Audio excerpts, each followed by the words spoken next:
Welcome to the first episode of Thomas Talks Love Series. Today, we are tackling an incredibly important question that almost all couples wonder about. Is it normal for attraction to fade in long-term relationships? And if it does that mean that the relationship is doomed? Well, let's get into it. So first things first, is this fading of attraction actually true or is it just a myth? No, it's not a myth. The myth is grounded in reality. It actually is true. Over time, whether it's a movie, whether it's a joke, whether it's a piece of music, over time your attraction to that will fall. Same very human relationship. So that this attraction that fades away, is it emotional, is it physical or is it mental? Okay, that's a good point to put it. In fact, primarily emotion. It's primarily the emotional part that actually fades over time. In fact, the emotion means if you're going to go back to human psychology. In just total psychology is something called surprise and novelty.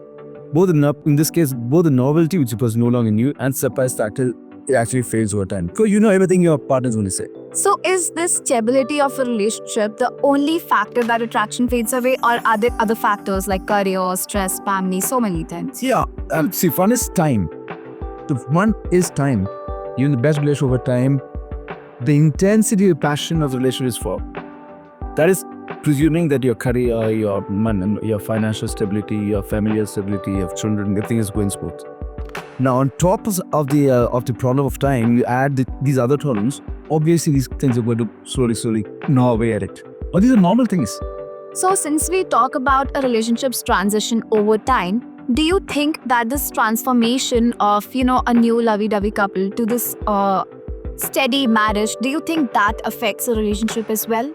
Yes, I think so. Yes. When I say companionship, please don't say people say my wife's my best friend. No. You have friends are separate. Your wife is your wife. Okay. It'll be good if your wife's also your girlfriend. Okay. But having said that, 6 out of 7 days she will be your wife. This obviously goes through the husband also. But I think I'm probably jumping the gun here. But I think you should set aside one day to go back to being wife and girlfriend. So since we talk about being boyfriend and girlfriend, that obviously is related to a lot of temptations that come with the relationship, right? So when we talk about the biological standpoint, what does our brain chemistry have to do with all of this? See, initially, let's say, testosterone is what makes men go out and take a risk and make the first move and propose to the girl first. That's what happens.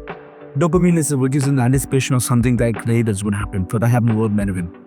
And often when the relationship passes on to more stable thing, okay, for women it usually is oxytocin, the cuddle hormone, which makes them we stay with each other. And for men it's usually the vasopressin, which is almost equivalent in men. Okay, that makes them also want to be in a, let's say, vasopressin works like in teamwork. So the coupling actually helps with vasopressin. So would you recommend going out regularly with your partner, or what sort of advice would you have for our audience watching this?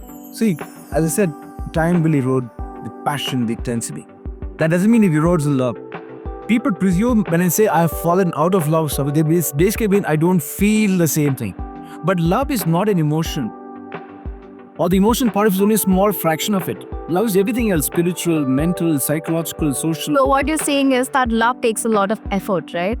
Oh, see, guys, we plan everything. We plan education, we plan our careers, we plan where school our kids going to do. We plan where we're going to do shopping, for goodness sake. We're going to go on holiday. Why would you not plan your relationship? So this attraction in a relationship, even when you plan it, is it normal for it to ebb and flow over the years? Whatever, it will flow. It'll ebb, it'll flow, it'll ebb, it'll flow. In fact, let me just tell you, it actually will have more crest than trough. All the troughs will initially, and the crest will later. Okay, but that can be pumped up by doing certain things where we can plan it so that you can recharge. Just like the battery is down, you can recharge it. So at what point should a couple incorporate your advice? Whenever you think that the falling in out of love happens. And usually not always, but usually that's for the woman who often feels, I don't feel the same thing I felt about him initially. Okay, because women goes a lot with emotion. You understand that? But that's when you actually start to recharge relation by going on a date. Keep aside, my suggestion, keep aside at least 2 weekends or 2 Sundays or 2 days for your wife and you just to be a boyfriend, girlfriend like old times. Okay?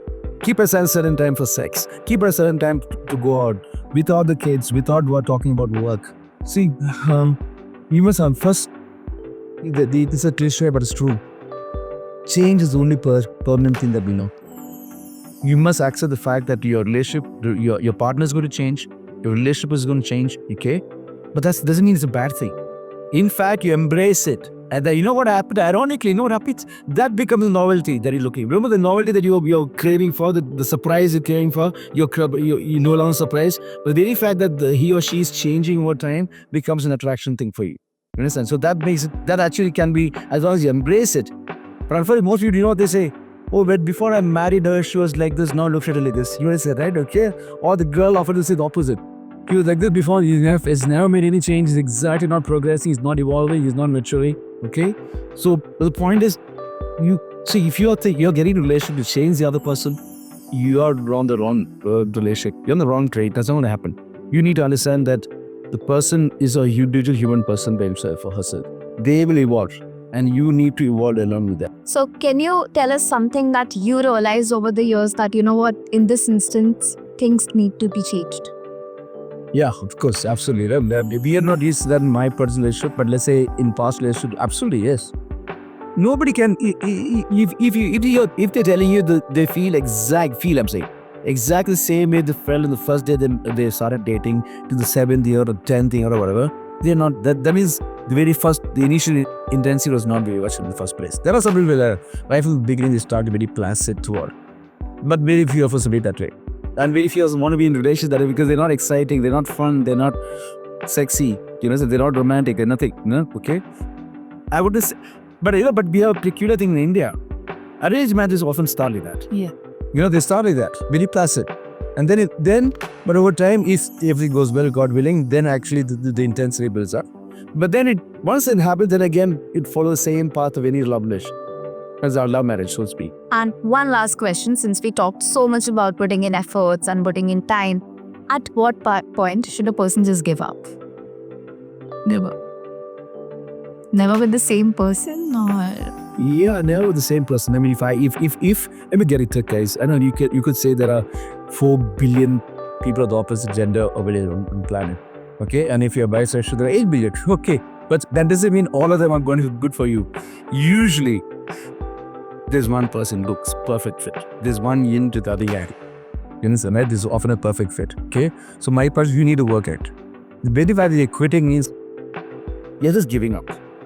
I think we got to be fighters, guys. Absolutely. Okay, you got to be fighters. Okay, unless of course you think the relationship is the person's incorrigible. They've done something so.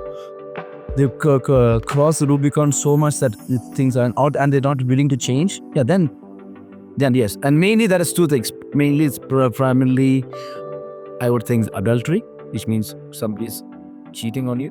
I'm gonna get a little intrusive here, but since you talked so much about putting in efforts, I just want to ask you, when was the last time that you totally gave up on a relationship? First one was, I'm the kind of guy who never gives up. Best personal or professional, I never give up. I'm the kind of guy, and when it comes to relationship, I think once is forever.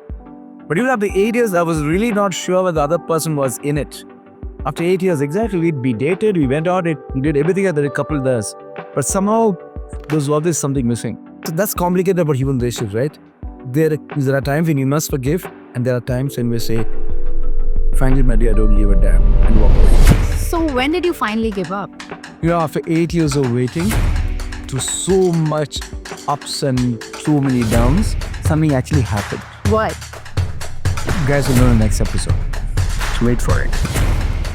And guys, like, share, subscribe. Because press the bell icon.